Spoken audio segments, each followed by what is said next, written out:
Ibintu bikomeje guhindura isura muri Tanzania.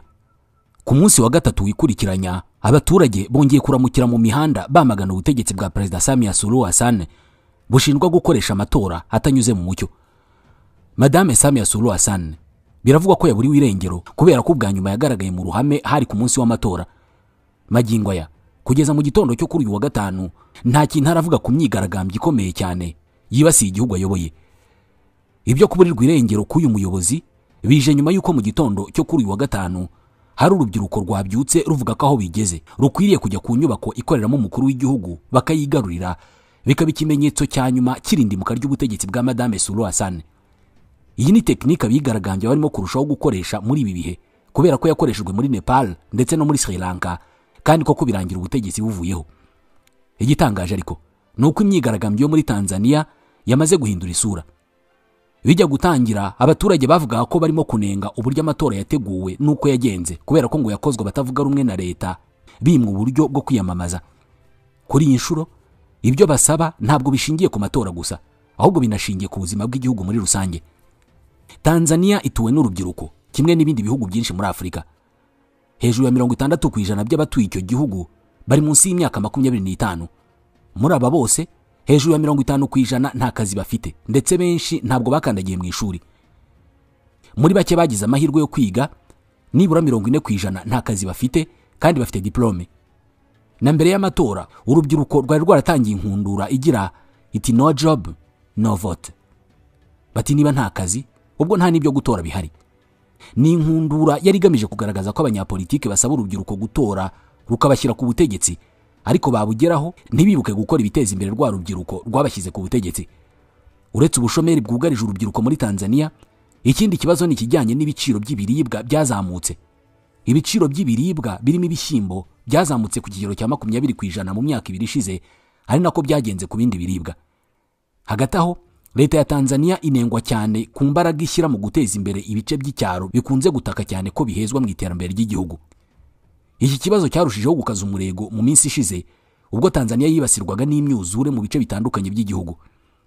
Iyi myuzure yakuye mu byabo abaturage barenga 200,000 gusa. Uburyo bitabwaho na leta byabaye ikibazo gikomeye cyatumye ubutegetsi bwa Madame Suluhu Hassan bunengwa cyane. Mu gihe nk'iki cy'imyigaragambyo ibyo bibazo byose byasaga nk'ibyubikiriwe byagaruwa habona, abaturage bongera kuzamura amajwi yabo banenga leta.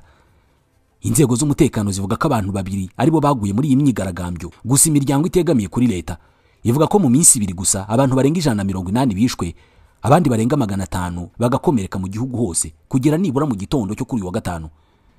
Izi mfu zatewe nuko police yakoresheje amasasu ya nyayo mu guhangana n'abigaragambya, mu gihe andi makuru avuga ko hari ibice bitandukanye abaturage bagiye baganza police bakinjira mu biro byayo bagahangana n'abapolisi. Muri abo bantu bapfuye harimo n'abapolisi. Ibi byose birimo kuba muri Tanzania mu gihe nta internet ihari mu gihugu hose, ndetse inzego za leta zamaze gutangaza ko igihe cy'itangira ry'amashuri kigijwe inyuma. Amashuri yagombaga gufungura imiryango kuri uyu wa mbere. Icyakora bitewe n'ibibazo by'umutekano muke mu gihugu hose, leta yamaze kuvuga ko igihe amashuri azafungurirwa kizatangazwa nyuma. Ku rundi ruhande, imyigaragambyo ikomeje kwaguka yitabirwa n'abaturage benshi kandi ikagera mu bice byinshi by'igihugu. Mu mijyi myinshi ya Tanzania abaturage baravugwaho kugenzura ibice bitandukanye, ndetse batangiye gushyiraho za bariyeri mu muhanda rwagati bakagenzura ibibera mu gace runaka. Umutekano muri Tanzania ni ikibazo ku buryo n'umuhanda munini ugana ku kibuga mpuzamahanga cy'indege cya Julius Nyerere International Airport ubu wamaze gufungwa, kandi byakozwe n'abaturage. Ibibuga by'indege byo mu duce dutandukanye nabyo byinjiriwe n'abaturage basenya inyubako zabyo, ari nako byagenze ku bice by'imipaka nko ku mupaka uhuza Tanzania na Malawi. Ibiro by'ishyaka Chama cha Mapinduzi hirya no hino mu gihugu byatwitswe, ibingibi kandi bikajyana n'inkiko zitandukanye kimwe n'ibindi bikorwa bya leta. Amakuru aravuga ko mu bice by'icyaro hejuru ya 80% by'ibiro bya CCM byatwitswe, gusa nanone aya ngaya ntabwo ari amakuru twahamya. Ibi bikorwa birimo no kujyana no gusahura ndetse no kwangiza ibikorwa remezo bya leta, ariko by'umwihariko bakangiza ibikorwa remezo by'abayobozi. Nk'ubu inzu ya perezida w'inteko ishinga amategeko muri Tanzania yamaze gutwikwa neza nk'uko urubyiruko rwo muri Nepal rwabigenje mu myigaragambyo ruherutse gukora, imyigaragambyo yakuyeho ubuyobozi bw'icyo gihugu. Undi wahuye n'uruva gusenya ni Minisitiri w'Imari Mwigulu Nchemba.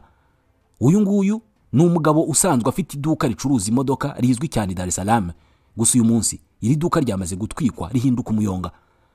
Abaturage nta nubwo batwaye imodoka zirimo, ahubwo bazitwitse ubundi barigendera. Ibindi bikorwa byasenywe harimo hoteli bivugwa ko ari y'umuhungu wa Perezida Samia Suluhu Hassan. Iyi ngiyi ni hoteli yararimo kubaka mu gace ka Arusha. Aka kanya iyi hoteli yamaze gutwikwa. Uyu muhungu yitwa Abdul Alim Afidh Ameir.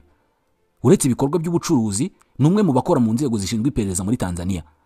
Amakuru avuga ko yagize uruhare mu gukora ibikorwa by'iyicarubozo cyane cyane ku banyamakuru n'abandi batavuga rumwe na nyina, aho bivugwa ko afite itsinda mu gipolisi cya Tanzania yakoreshaga iyo mirimo. Uyu muhungu yararimo kuzamuka cyane muri diplomasi ya Tanzania ku buryo yarasigaye anahagararira igihugu mu bindi bihugu, aho yibukirwa cyane ku ruzinduko aherutse kugirira muri Uganda rwibajijweho na benshi. Hejuru y'aka kazi bivugwa ko ari no mu bikorwa by'ubucuruzi burimo bw'amahoteli. Icyakora imyigaragambyo ishobora kumusiga mu bihe bitoroshye kubera ko ibikorwa bye byose birimo guhigishwa uruhendo. Ku rundi ruhande, sitasiyo za essence ndetse n'ahacururizwa gaze bivugwa ko ari abadepite hose hatewe harasahurwa, abaturage bagatwara ibyo bashoboye. Muri make, umutekano muri Tanzania ni ikibazo. Hagati aho, mu gihe ibi byose birimo kuba, inzego z'umutekano zatangiye kwinjira muri iki kibazo kurusha mbere. Umugaba mukuru w'ingabo za Tanzania, Jacob John Mkunda, yaburiye abaturage ba Tanzania kuri uyu wa kane, avuga ko abarimo kwitabira ibikorwa by'imyigaragambyo barimo kwijandika mu byaha kandi ngo bazakanirwa urubakwiye. Icyakora, amakuru avuga ko uyu mugabo yahatiwe gutanga ubu butumwa, bigashimangirwa n'uburyo yagaragaraga ubwo yatambutsaga ubwo butumwa. Uyu mugabo bivugwa ko mbere yo guhabwa ubu butumwa bwo gusoma ngo yategetse igisirikare kudahirahira kirasa mu baturage. Igisirikare cya Tanzania cyashowe mu mihanda cyane cyane kuri uyu wa kane, aho kirimo kwibanda cyane ku bice birimo Dar es Salaam. Ni igikorwa kigamije guhosha imyigaragambyo irimo kurushaho kwaguka. Icyakora, amakuru akavuga ko John Mkunda yategetse abasirikare kutarasa abaturage ndetse ngo yanategetse polisi guhagarika ibikorwa byo kurasa abigaragambya, cyane ko polisi ari irimo gushinzwe ibi bikorwa cyane. Ibi ariko ngo byatumye havuka ikimeze nko kutumvikana hagati ya John Mkunda n'abandi basirikare bakuru bivugwa ko bashyigikiye Madame Samia Suluhu Hassan. Abo basirikare ngo barifuza ko igisirikare gikoresha imbaraga gifite mu guhagarika imyigaragambyo, ngo kubera ko irimo kurushaho gutuma ibikorwa byinshi byangirika. Uku guhagarika imyigaragambyo bivuze ko hashobora no gukoreshwa imbaraga z'umurengera, cyane ko imyigaragambyo irimo kwaguka ikarushaho kugera kure kandi ikitabirwa na benshi. Uyu mugabo bivugwa ko atakunze kumvikana na Madame Samia Suluhu Hassan. Amakuru avuga ko nawe umutekano utizewe neza, ndetse bamwe mu bandika ku mbuga nkoranyambaga bakavuga ko ashobora kwamburwa inshingano ze, uretse ko aya makuru ataremezwa n'urwego rubifitiye ububasha. Hagati aho, abavuga ari kumvikana muri Tanzania bakomeje guhura n'uruva gusenya. Amakuru avuga ko abahanzi barimo Diamond Platnumz na Harmonize bamaze guhungira muri Kenya. Diamond kandi yanamaze gusiba ubutumwa bwose n'amashusho yari yarashyize ku mbuga nkoranyambaga ze, akaba amashusho amugaragaza ari mu bikorwa byo kwamamaza Madame Suluhu Hassan. Tanzania ya Mama Samia inang'aranga. Diamond yakunze kunengwa cyane cyane mu minsi ishize ubwo yavuga ko abanenga Samia Suluhu Hassan batazi ibyo barimo, akavuga ko abaturage ari bo kibazo. Kila uongozi mnalalamika, kila awamu mnalalamika. Jitafakari, tatizo ni uongozi, ni wewe. Kila awamu mna complain. Kila watu wenu wanawashauri ujinga. Kwenye kila awamu walilalamika. Tuwape nchi waongozi wao.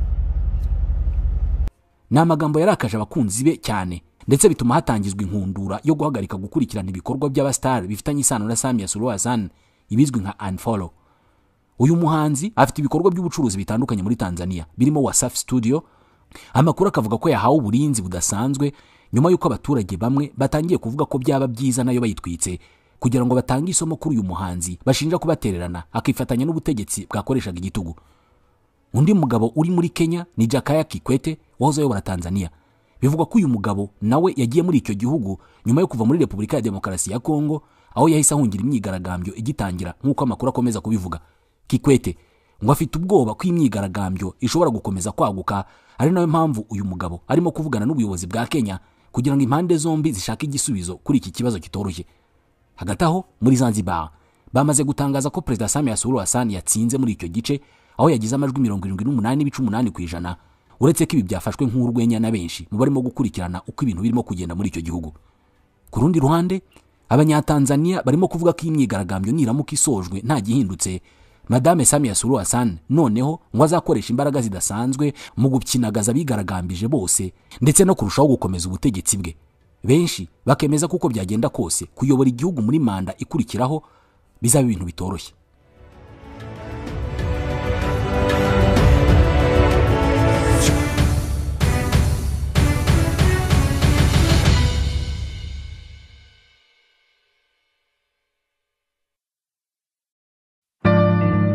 Abacuruzi bose bazakubwira ko umukiriya ari umwami, bashaka kukubwira ko icyifuzo cy'umukiriya cyose cyubahirizwa.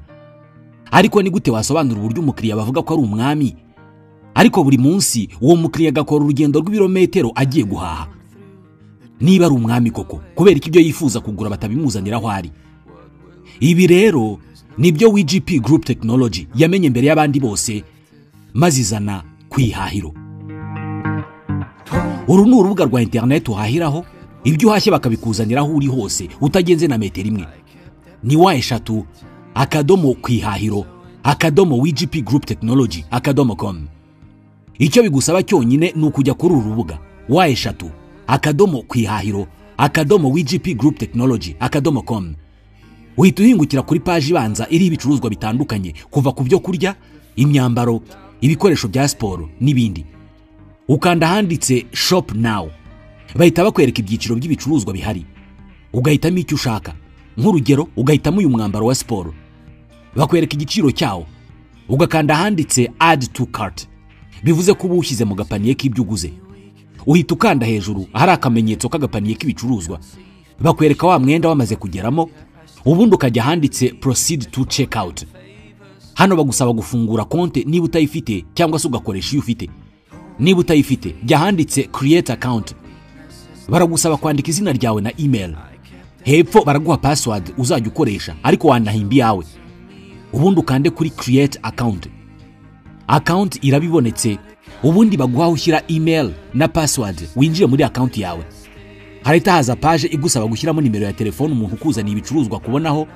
Ubundi ujya kuri continue to address, ushyiremo igicuruzwa kiza kugusanga. Ubundi baguha uburyo bwo kwishyura, niba ari momo bakwereke kode cyangwa se niba wishyura cash igicuruzwa kikugezeho. Hano ikiba gisigaye ni ugutegereza iminota mike cyane, ubundi icyo waguze kikagusanga aho uherereye. Ugize ikibazo cyihutirwa kuri uru rubuga hamagara 07 95 57 15 16. Ntibazakubeshye, uku niko umukiriya aba umwami. Ongera wibuke ni wa3.kwihahiro.wgpgrouptechnology.com.